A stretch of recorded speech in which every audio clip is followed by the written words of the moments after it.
Hey, what's up everybody? I'm SuperSonicJB and welcome back. God damn it, I got isekai'd. Oh, why hello there! Welcome to wherever this place is, stranger. And where exactly is this place? Oh, you know, the place where people go once they get killed by a Pikachu mug. Wait, I got killed by a Pikachu mug? Yup! Well, what am I supposed to do now? Well, as I see it, you have two options, bucko. You can either, one, get isekai'd into my personal favorite anime, School Days, or you can either review this whatchamacallit game on, this strange device. Well, considering the two things I hate in life are School Days and corn, I guess I'll play this Konosuba mobile game. What's a Konosuba? Ah, Konosuba. Such a funny and weird anime that somehow got turned into a mobile game. Now, for those of you who are unaware what a Konosuba is, let me explain. Konosuba is a popular isekai anime that, believe it or not, makes fun of the isekai genre. The main character dies and does get reincarnated into another world, but his teammates are pretty much useless. Instead of fighting evil monsters and slaying the Devil King, they just end up going further and further into depth as the series goes on. Yeah, it's definitely a strange show, but a good one nonetheless. And yes, with this type of success, a mobile game was born. And today we're going to be checking out said mobile game, so let's dive deep into Konosuba Fantastic Days. So this is Konosuba, God's blessing on this wonderful world, Fantastic Days. Man, that title is a mouthful. This is yet another gacha style anime game, and everyone knows how much I love gacha mechanics. I got a freaking 1-star again! Now yeah, I may not like gacha games, but I do like Konosuba, so let's at least give this game a shot. Oh man, I like the opening song intro to this game. I mean, the music is copyrighted, so I can't play it, but it's still a pretty catchy song. And just like the anime, the game loves to say its title over and over again. Konosuba, Konosuba, Konosuba, Konosuba, Konosuba, Konosuba. Yes, I get it already! Shut up! Now there's a lot of things to talk about in this game, so let's get started, shall we? Now usually for these types of reviews, I like to talk about the game's story first. Now there's a lot of options to choose from under the story tab. There's the main story, which is an original storyline with new characters added. There's character-specific stories. There's the overall story of the Konosuba anime. And then there's the event stories that are available for a period of time. I do like how we have a lot of options to choose from here. Now, if only there was a story involving why Aqua is completely useless, then it'd be perfect! So the main story mode in this game involves these three dancer girls. Leah, Celio, I guess, and my personal favorite, Erika. They try to join Kazuma's party after their stuff gets destroyed.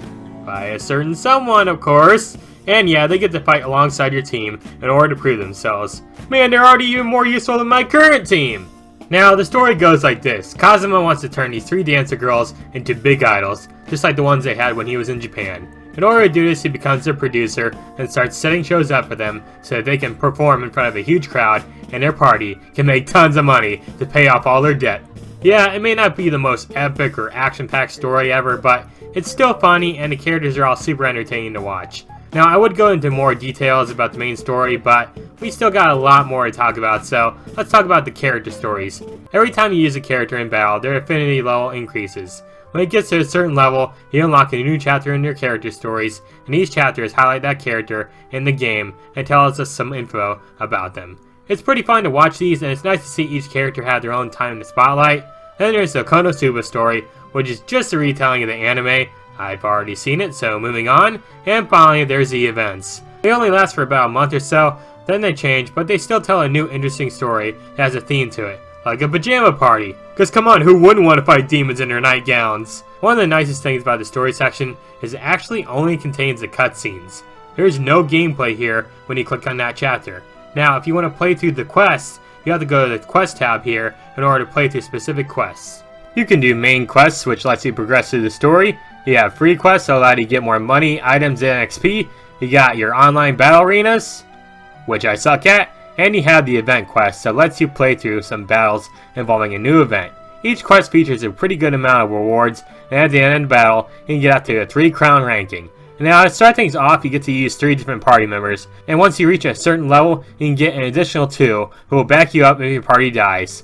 There's also 2 sub-members here, and they can add about 30% of their stats to your party members, which is pretty nice. And you can equip different weapons and accessories to help you in battle. You can also use tickets to skip through battles, which saves you a ton of time. And now we get to the actual gameplay here. So, how this game works is once this little circle here is full, that means your party member is free to attack. You can do a regular melee attack, and each character has their own specific abilities, like Aqua's Purification or Darkness's Human Shield. Feel free to reprimand me harshly. Abandon me to the clutches of your enemies if you wish. Man, this show's so weird. Every time you attack, there's an immediate cooldown on the move you just used, and depending on how strong the move is, it'll have either a longer or shorter cooldown. After a while, it can unleash your special attack, which can destroy groups of enemies easily. With this kind of power, I'm unstoppable! Unless my opponent spent actual money in this game. Then I'm toast! There's also this auto button at the top that has your party members automatically fight, and you can even fast forward your battles. And yeah, both of these features are so nice to have. Why spend a whole minute fighting enemies when I can just stare at the screen for 30 seconds? You go through 3 phases of enemies, and there's a time limit, but you honestly don't need to worry about it if you're at a decent level. And of course, you get your character star rankings. You got the weak/puny 1-star characters, the okay 2-star ones, the pretty decent 3-star ones, and the Chad 4 stars. Having a 4-star in your party can lead to a lot of success, but if your party's full of pathetic 1-star characters, you're definitely gonna struggle. What, you died already? How? Yeah, I'm a 1-star who you didn't give any good equipment to.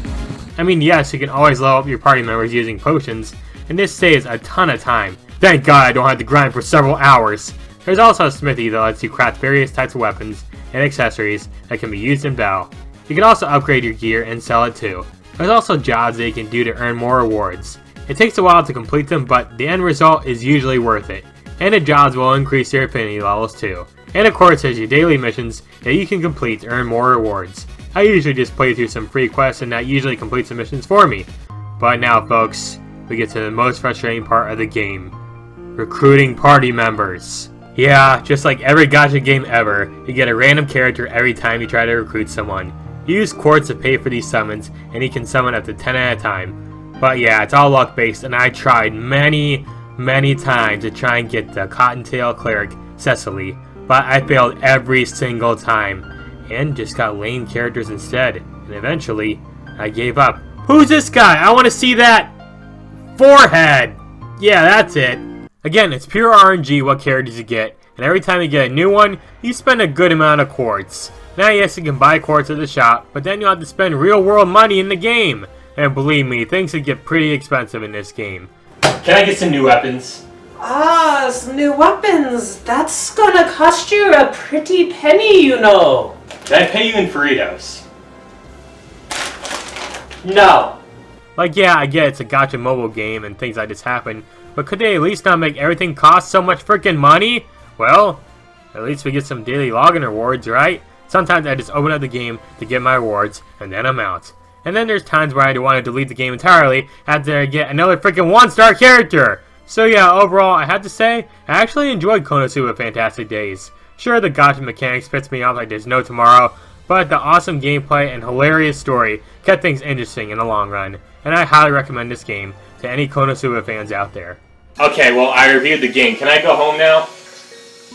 Oh, you're still here. You wanna go home? Yeah, sure. Well, thank you. I'm ready to get out of here. No. Where was that spell? Could've... Ah, here it is.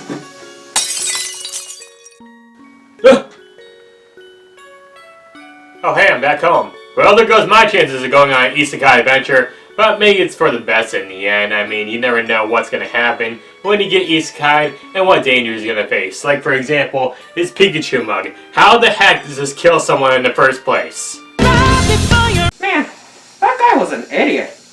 I personally would have been isekai into my personal favorite anime, School Days.